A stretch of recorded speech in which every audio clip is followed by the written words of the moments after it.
In midsummer 1384, the city of Aachen, Germany, stopped being a civilization.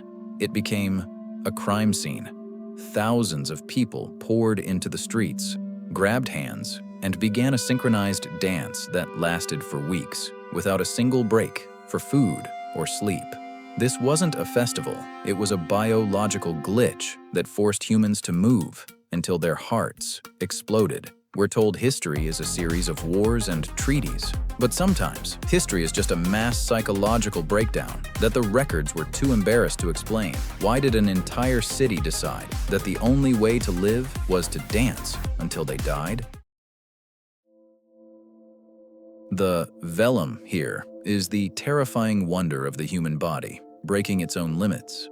Witnesses described the dancers as having eyes like glass, yet they moved with a grace and a strength that surpassed any professional athlete. They were leaping into the air, spinning with an energy that seemed to defy the very laws of exhaustion. They weren't just partying, they were in a state of total sensory detachment. Imagine seeing visions of rivers of blood or the heavens opening up, all while your feet are literally shredded by the cobblestones. Think about that initial rush of a crowd that has finally let go of every social rule, only to realize they've forgotten how to stop.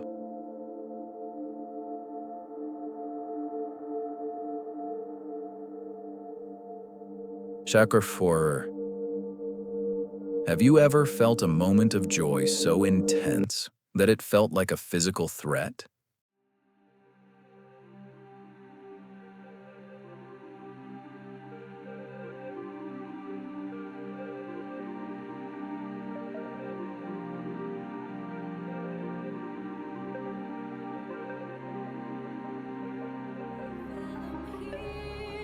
In midsummer 1384, the city of Aachen, Germany, stopped being a civilization and became a crime scene. Thousands of people poured into the streets, grabbed hands, and began a synchronized dance that lasted for weeks, without a single break for food or sleep. This wasn't a festival, it was a biological glitch that forced humans to move until their hearts exploded.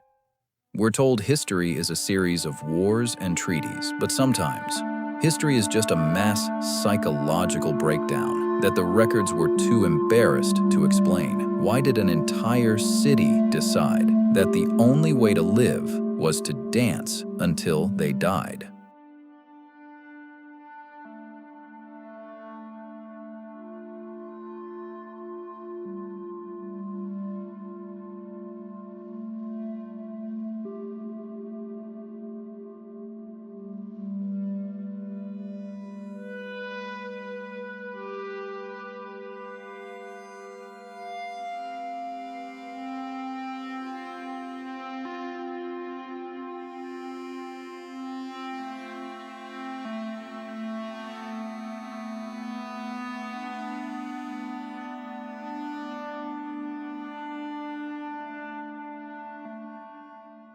The authorities didn't try to help, they tried to manage the outbreak with the worst possible logic.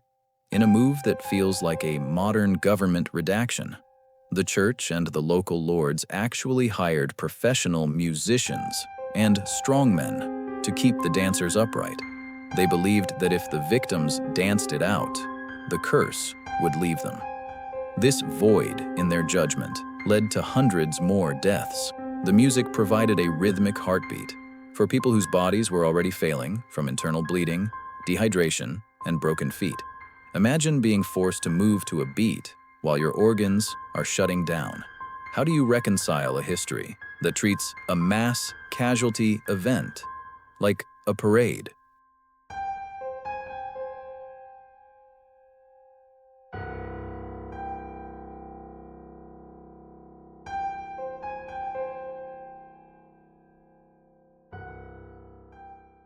Modern science looks at 1384 and sees a sting hidden in the food supply.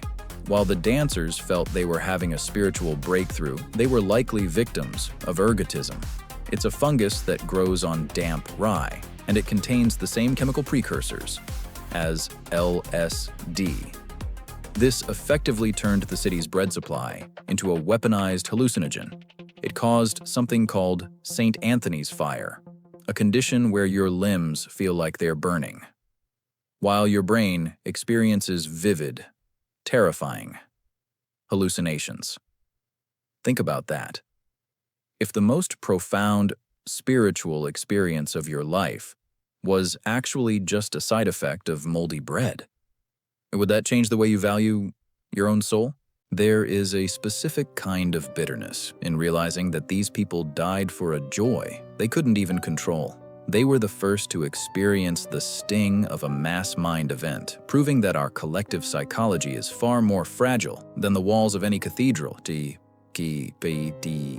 or the data in any cloud. We like to think we are evolved because we have smartphones, but we are still the same biological machines that can be hijacked by a single chemical error in our environment. We aren't the masters of our biology. We are its guests.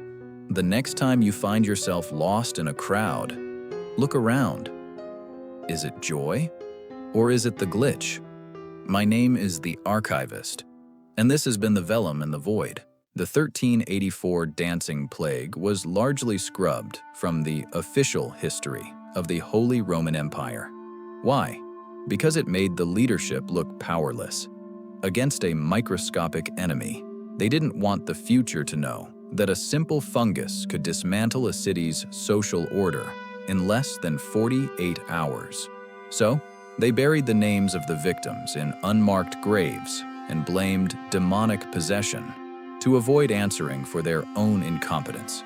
We are left with fragments, luminous details of a party that became a massacre, hidden in the margins of old ledgers that were never meant to be read by the public. Are we seeing a historical anomaly? Or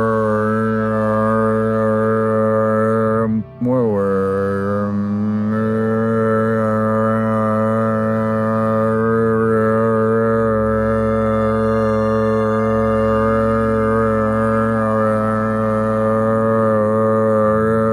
Personal,